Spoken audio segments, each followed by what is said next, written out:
What if I told you that missing your TEF score by just 2 or 3 or even 5 points does not always mean that you have to retake the entire exam? Or if you had an issue during your exam, you don't need to freak out because you can appeal for it.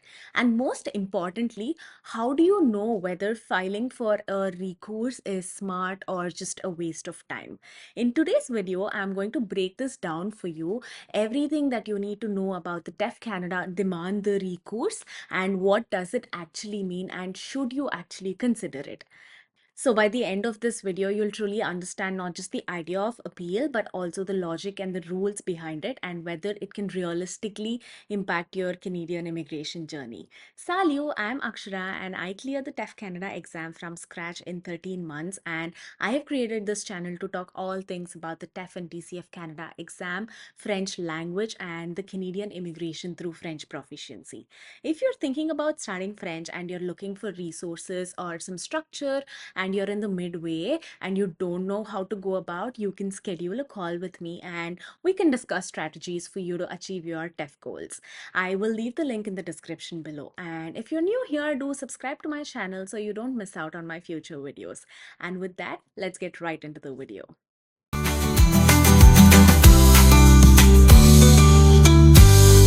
So what exactly is demande de recours? When most people hear appeal or recours, their first thought is, okay, great, I can get my score re-evaluated and maybe get it bumped up.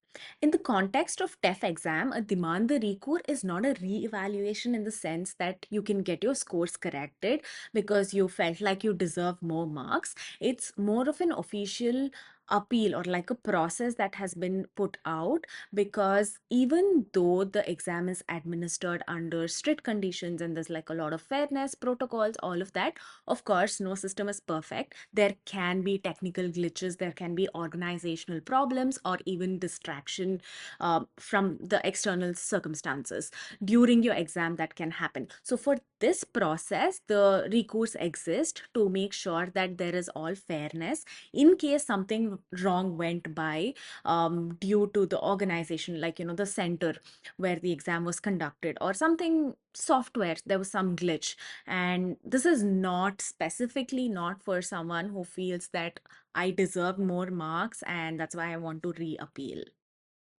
Now let's see which TEF sections are eligible, because this can be misunderstood. A demande de recours is not specific to TEF sections as such, but it's rather more of what kind of malfunctions happen during the exam. So it generally refers to test conditions, technical issues, or if there were disruptions during your exam, and not just the regrading, as I said. So if, let's say, for example, if you were to have a distraction in your reading section or your listening section, you can always apply or you appeal to them saying that you had like a disruption during your exam in this particular section. And it doesn't matter which section, all of the four sections you can do that.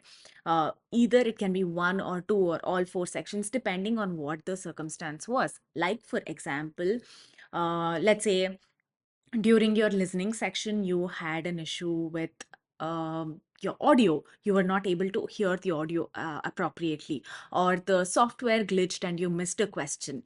You can always appeal for those reasons, and yeah, they're going to evaluate it if it really happened or not.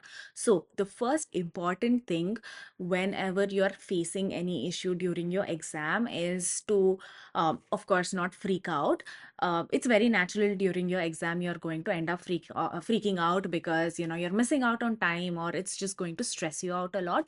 But the very first thing that you need to do is let the invigilator or let the person who is handling there know that you are facing these issues, because it has to come into their notice. So it's very important for you to bring it to their attention that something happened, because the process of recourse is, okay, let's say what happens after you apply for a recourse. So you receive your exam result and you feel like you were unfairly marked, not because you deserved more marks, but more because there were issues that were happening. So you can let them know during your exam that, this happened, these were the issues that happened, and they are going to make a note of it. So once you receive your result, you have a right to submit a recourse within 30 days of receiving your result certificate. So what you need to do is, as soon as you receive your result, you feel that you were unfairly marked, as I said, you can go onto their website and appeal for a recourse. Now, what happens on their end is they are going to evaluate if there was really some sort of disruption or unfairness. For that, they are going to get in contact with your test center and look for some proof and witness if that really happened. There, there are a few different categories. Like, I can tell you what kind of disruptions are usually allowed to get a recourse. There can be audio problems, there can be software glitches, there can be reasons like external situation, like maybe there was a lot of sound going on, there was some disruption, people were walking in, or somebody came and spoke to you and disturbed you, um, your system crashed, all of those things. So these are the kind of disruptions. However, there is also another um, category, which is if they feel they were not really, if they were discriminated. I have heard a lot of stories on how some people feel they were discriminated during your exam. I did hear somebody, I think this was a couple of years ago, I had spoken to someone who had reappeared for the speaking section because they felt like they were being discriminated based on, I don't remember, I think race. Of course, that is very hard to gauge and provide proof on, but if you are able to do it, then that's great. They did verify it and she was able to get more scores on that, so that really worked out for her. But as I said, mostly it's going to be errors from their end, like organizational failure, a lot of external factors as such. But here you also need to note that your if there was like an anomaly that happened, it is confirmed once they do their investigation and they say, okay, yes, there was like an error. Your result will just not be simply adjusted or it just changes or anything like that. What the official policy is that you will be given an opportunity to retake the affected test, like, if it's one section or how many other sections it is that you have appealed for. It depends if everything is approved as well. So for free of charge, you will be able to go and give the exam. So you will have to reappear for the exam and retake it, and only then they are going to evaluate that score. So your previous score is going to get nullified, and let's say you're appearing just for listening, so your listening score is nullified, and then they're going to give you another exam. You will take that, and then whatever new score you get, that will be adjusted into your certificate. Here again, I need to stress on the fact that if you do face any issue during your exam, please bring it to the invigilator's attention. Otherwise, if they don't have proof of it, they will never be able to confirm it, and that is very important. So make sure you do that. And as soon as you receive your recourse, you can, sorry. Mhm. And as soon as you receive your result, you can go and appeal. I will leave a link of that in the description below on where you can go and appeal for the exam. So you can go through that as well. But a lot of people don't know this, that there is this possibility of demand the recourse.